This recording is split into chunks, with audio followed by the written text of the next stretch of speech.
Placement matches are not useless. They serve a few essential purposes and should not be taken lightly. On the Grandmaster journey I've just started, the first step was those obnoxious placement matches. I did a few before without any real thought to it, except that they were rarely a pleasant experience. So this time I decided to look into it and do some research in order to understand how they work, what are they for, and eventually how I could benefit from them. How placement matches work, what are the differences between the first placements and the next ones, and why Blizzard don't get rid of them, all that and more in today's video. So let's jump right into it.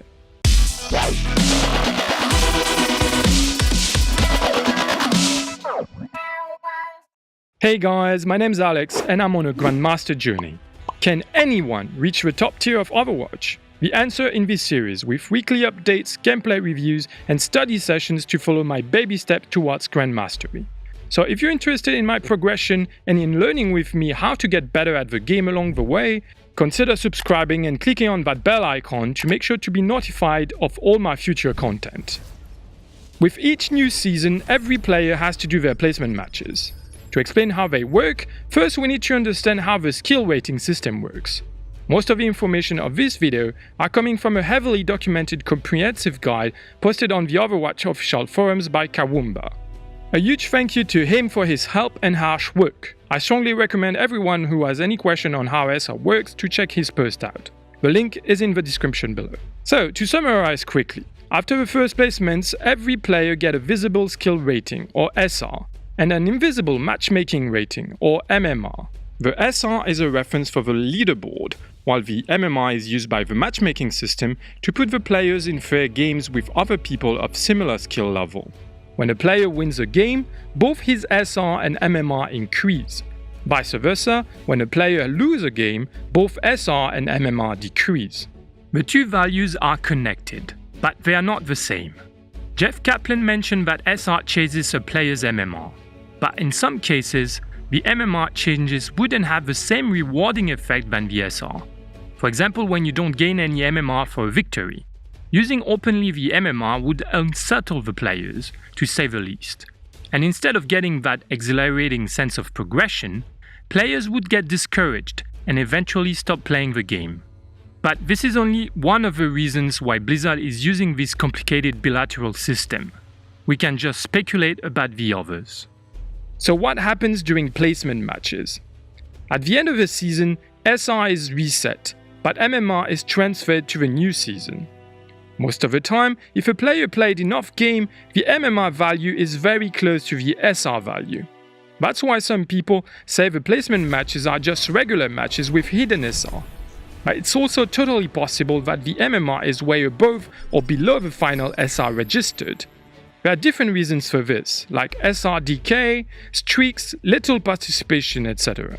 In those cases, some strange results could come up after placements, like having a SR gain after 8 losses and 2 wins, or SR loss after 7 wins and 3 losses. So, if it's true that placement matches are technically the same as normal matches and should be played the same way, it's also true that the SR obtained is hardly predictable. But most of the time, the SR of a returning player will be within a range of 200 SR of his last registered SR.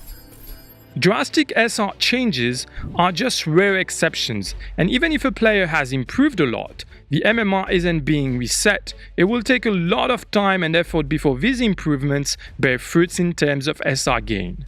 In other words, don't expect to come back to comp after 3 seasons of intensive training in other modes and be promoted a rank or 2 above your last one. It won't happen. Ranking up is a long process, no matter what. Now, regarding first placement matches, there are 2 known differences. The first one is the starting point. Without competitive MMR reference, all players start at the same level, around 2350 SR worth MMR. Second one is the impact of the first placement matches on SR. It is greater than normal games. For each win and loss, players can receive more than the usual values, because the system is trying to take players to the rank they belong to as fast as possible, in order to avoid unfair games where players of different skill level are mixed up.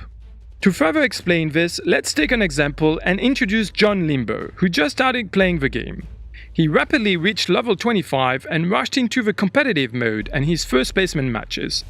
Let's assume the skill is the same for MMR and SR, even though it might not be the case.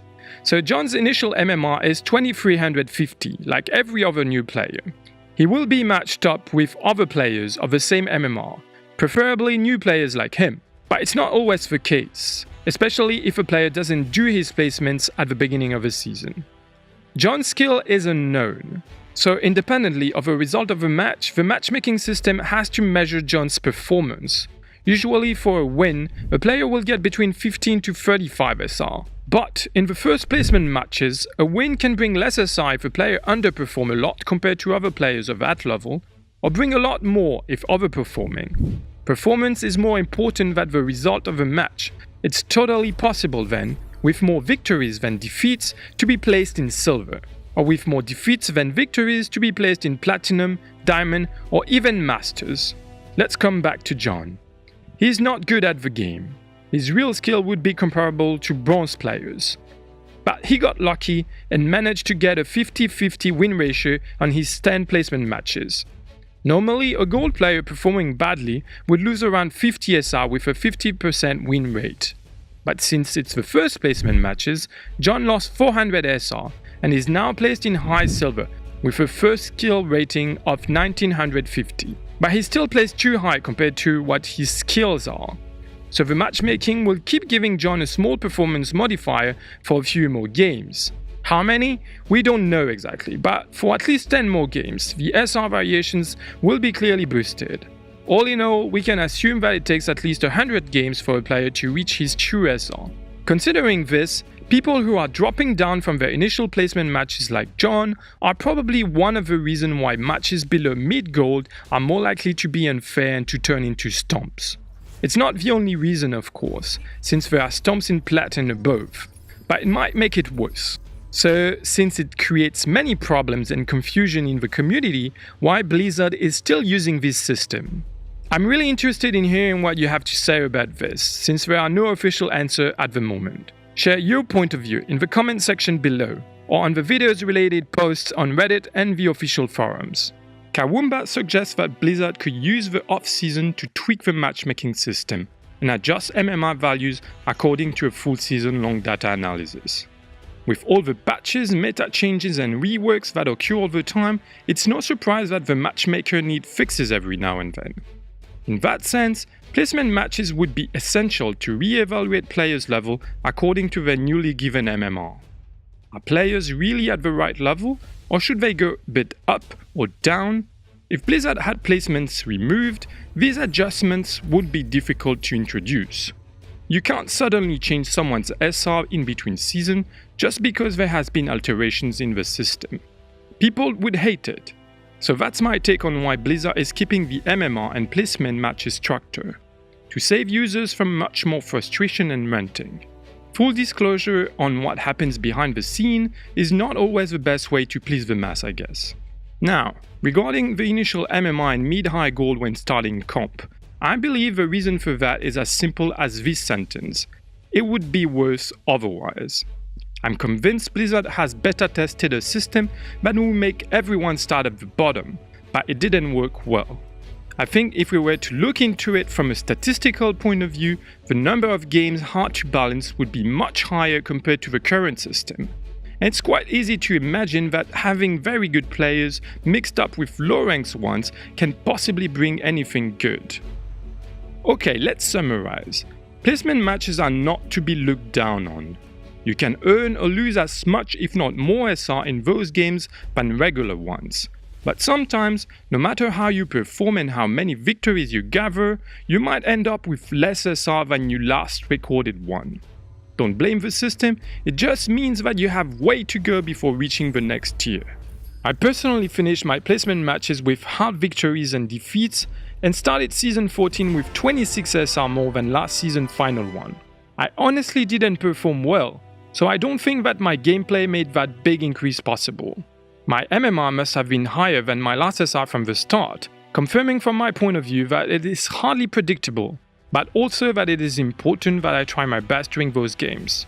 People have a tendency to try new things, to give up more easily, and in general to care less about placements. But in my opinion, this is a mistake.